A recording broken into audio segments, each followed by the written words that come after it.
स्वागत है बच्चों आप सभी का आपके अपने most trusted content provider YouTube channel Mahadev tutorial में।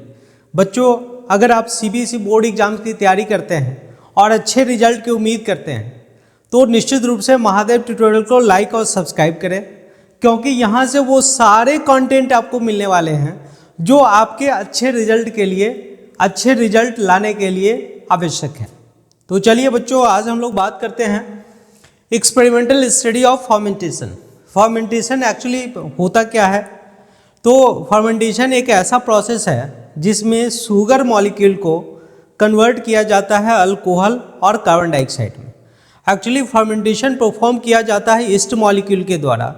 ईस्ट मॉलिक्यूल दो तरह के एंजाइम्स रिलीज करता है। ईस्ट माइक्रो ऑर्गेनिज्म है, दो तरह का एंजाइम्स रिलीज करता है, एक इन्वर्टेज और दूसरा जाइमेज।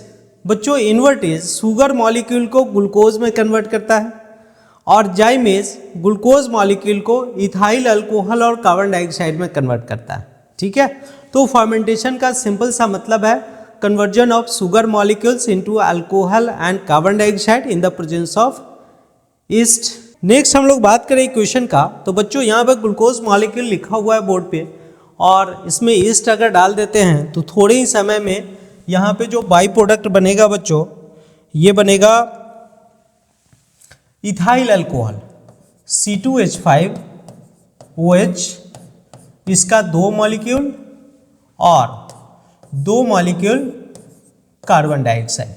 ठीक है, अब यहाँ पे क्वेश्चन ये है, जो गैस तो रिलीज होता है लेकिन कैसे आप प्रूव करोगे जो रिलीज होने वाला गैस कार्बन डाइऑक्साइड ही है? तो इसके लिए बच्चों एक एक्सपेरिमेंटल सेटअप करते हैं, फिर यहाँ से हम लोग समझेंगे फर्मेंटेशन के समय जो गैस रिलीज होती है वो गैस कार्बन डाइऑक्साइड ही होता है। तो सबसे पहले क्या करेंगे, एक बच्चों बीकर लेंगे, इस बीकर के अंदर हम लोग शुगर सॉल्यूशन डालते हैं और इसमें थोड़ा सा ईस्ट मॉलिक्यूल डाल देते हैं। फिर इसके बाद एक ऑयल का लेयर डाल देते हैं ताकि ऊपर से किसी गैसेस एक्सचेंज ना हो इसमें। फिर इसमें एक ट्यूब इंसर्ट करते हैं और अच्छे से इसको बंद कर देते हैं, सील कर देते हैं। दूसरे ट्यूब को दूसरे कंटेनर में डालते हैं। इस कंटेनर के अंदर लाइम वाटर रखा गया है और ये सेटअप इस तरह से टाइट पैक होता है जो यहाँ से अगर कोई गैस निकले तो निकलने के बाद सीधा जा कर के दूसरे कंटेनर में रखे लाइम वाटर से कंबाइन हो। ठीक है, अब यहाँ पे थोड़े समय के लिए इसको छोड़ देते हैं।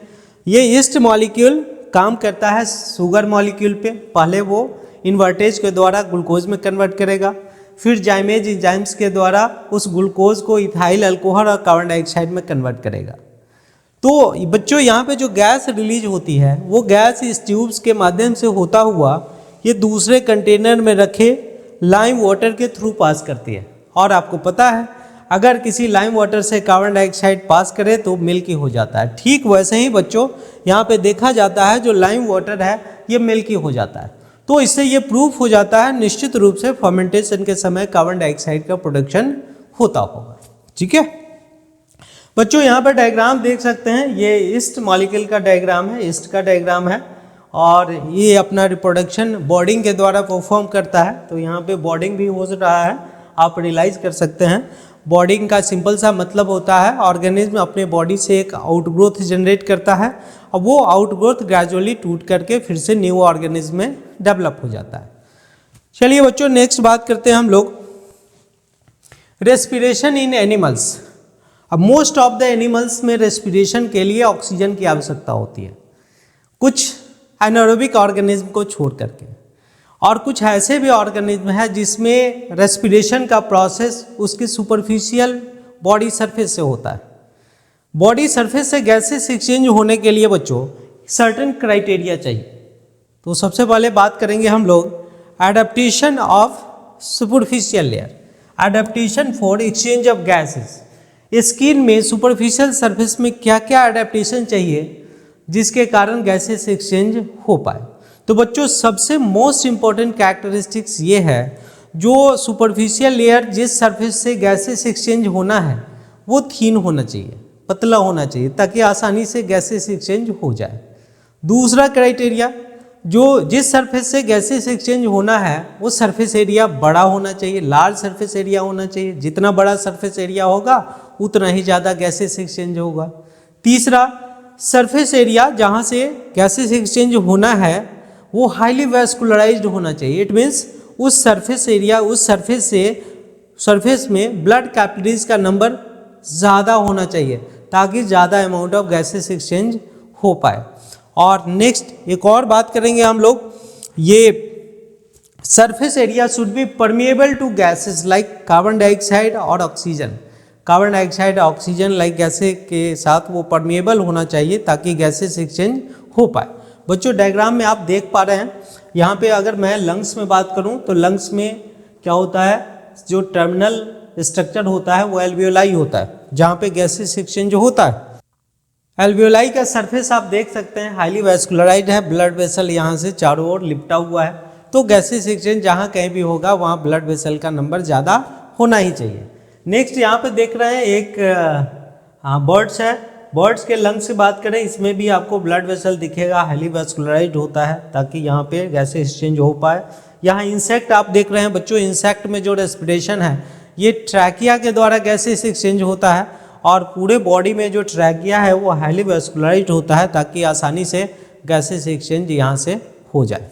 ठीक है बच्चों, नेक्स्ट हम लोग बात करेंगे exchange of gases in unicellular organism.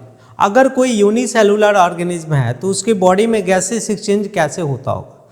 बच्चों बॉडी अगर एक सेल का बना हुआ है तो किसी सिस्टम की आवश्यकता होती नहीं है, उसमें gases exchange direct body surface से होता है।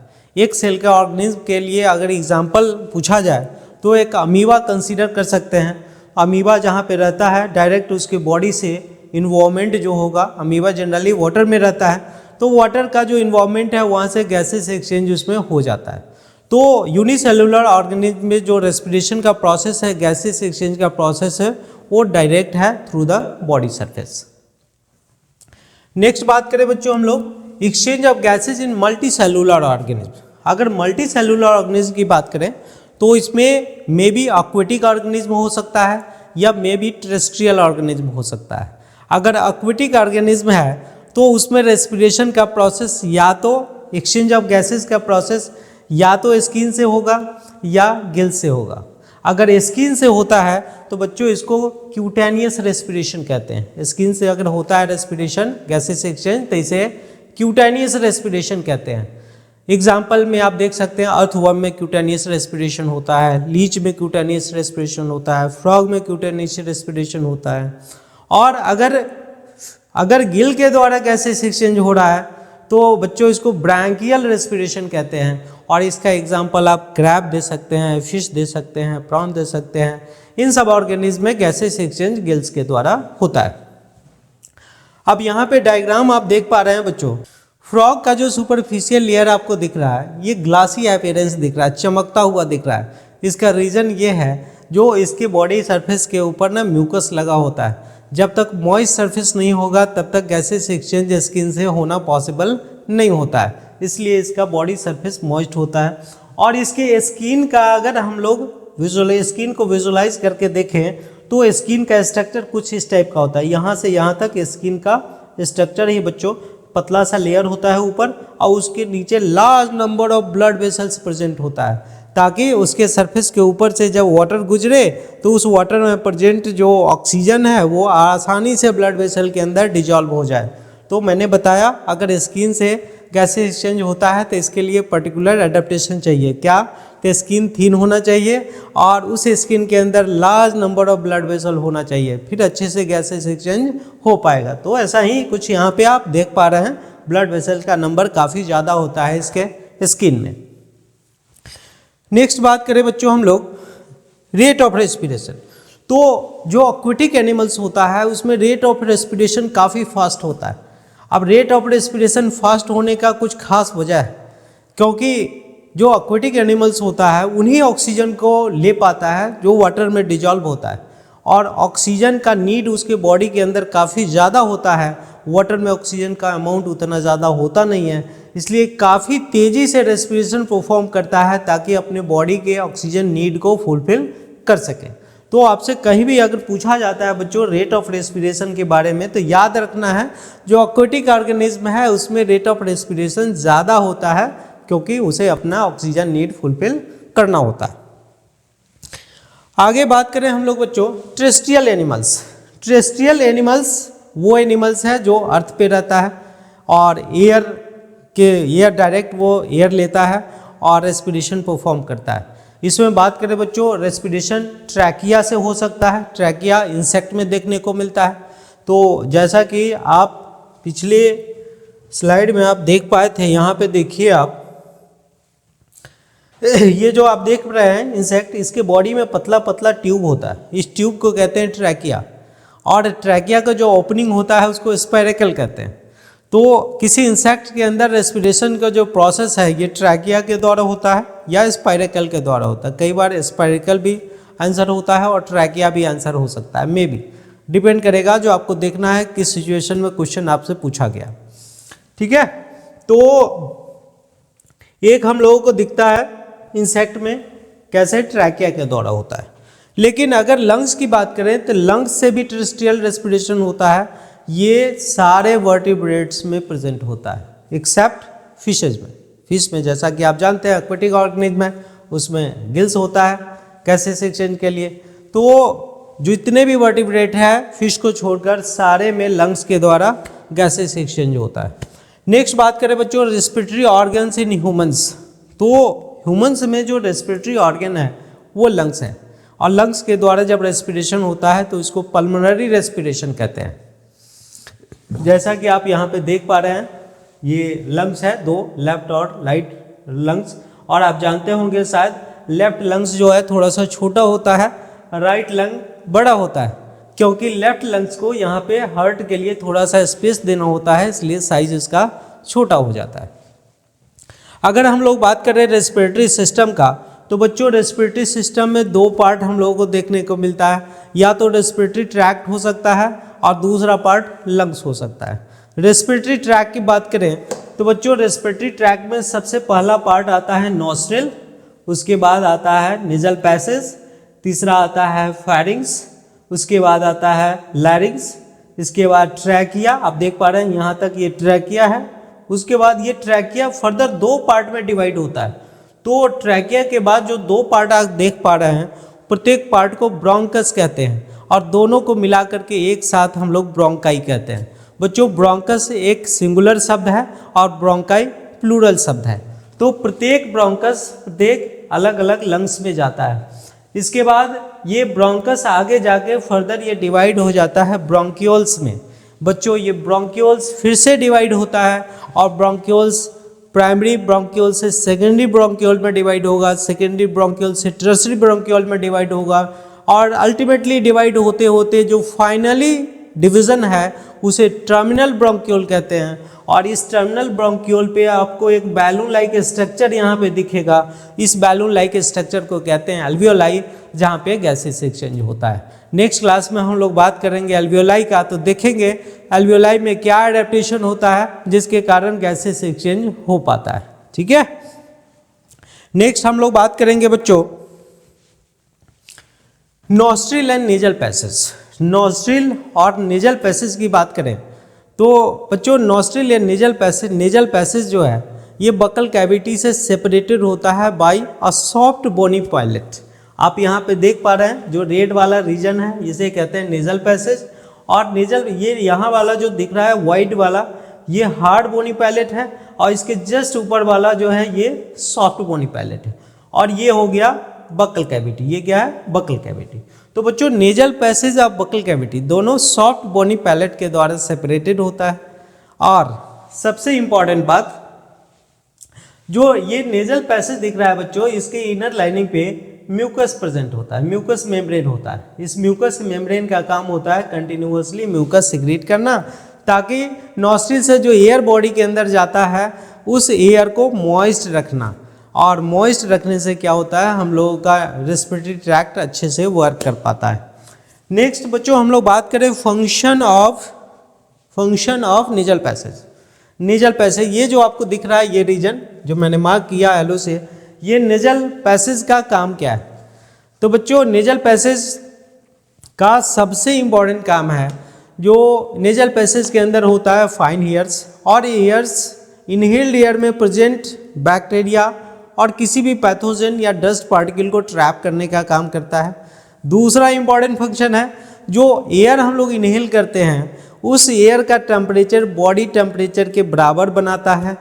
और तीसरा इंपॉर्टेंट फंक्शन है, जो एयर हम लोग इनहेल करते हैं उस एयर को मॉइस्ट बनाता है। क्योंकि आपको पता है नेजल पैसेज के अंदर म्यूकस मेम्ब्रेन होता है, तो इनहेल्ड एयर को वो मॉइस्ट बनाता है।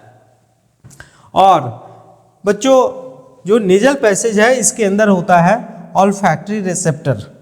ये नेजल पैसेज के अंदर होता है ऑल्फैक्टरी रिसेप्टर, और ऑल्फैक्टरी रिसेप्टर स्मेल डिटेक्ट करने का काम करता है। ठीक है, तो बच्चों नेक्स्ट बात करें हम लोग फायरिंग्स का।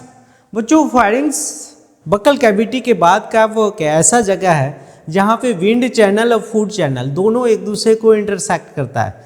जैसा कि आप यहाँ पे देख पा रहे हैं बच्चों, ये हो गया नेजल पैसेज और ये हो गया बक्कल कैविटी का, ये हो गया फूड चैनल और ये हो गया विंड चैनल। दोनों आकर के जहाँ पे इंटरसेक्ट करता है बच्चों, इस जगह पे इसे कहते हैं हम लोग फायरिंग्स।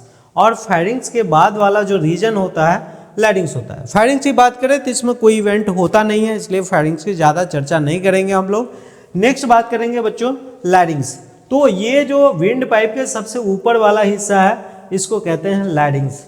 बच्चों लैरिंग्स को हम लोग वॉइस बॉक्स भी बोलते हैं, क्योंकि इसके अंदर होता है 2 पेयर कार्टिलेजिनस वोकल कॉर्ड, और इसी वोकल कॉर्ड में वाइब्रेशन होने के कारण हम लोग पर्टिकुलर टाइप के साउंड को प्रोड्यूस कर पाते हैं। नेक्स्ट बात करें बच्चों ट्रैकिया। तो ट्रैकिया वो ट्यूबुलर स्ट्रक्चर है जो लैरिंग्स को कनेक्ट करता है ब्रोंकस से। आप देख पा रहे हैं बच्चों, ये लैरिंग्स हो गया और यहाँ पे ये दोनों ब्रोंकस हो गया। दोनों को अलग अलग बात करें तो ब्रोंकस कहेंगे, या एक साथ बात करें तो ब्रोंकाई कहेंगे। और ये बीच वाला जो रीजन है बच्चों, ये ट्यूबुलर स्ट्रक्चर, इसे कहते हैं ट्रैकिया। तो आप कह सकते हैं trachea is a tube like structure which connect larynx to the bronchus. और बच्चों सबसे खास बात जो ट्रैकिया है, ये सी सेप्ट कार्टिलेजिनस टिश्यू से गार्डेड होता है ताकि कहीं कोलैप्स ना हो जाए। ये आप देख पा रहे हैं आगे से सी सेप्ट, ये कार्टिलेजिनस बैंड होता है ताकि इस ट्यूब को कोलैप्स होने से बचाया जा सके। ठीक है, नेक्स्ट हम लोग बात करें बच्चों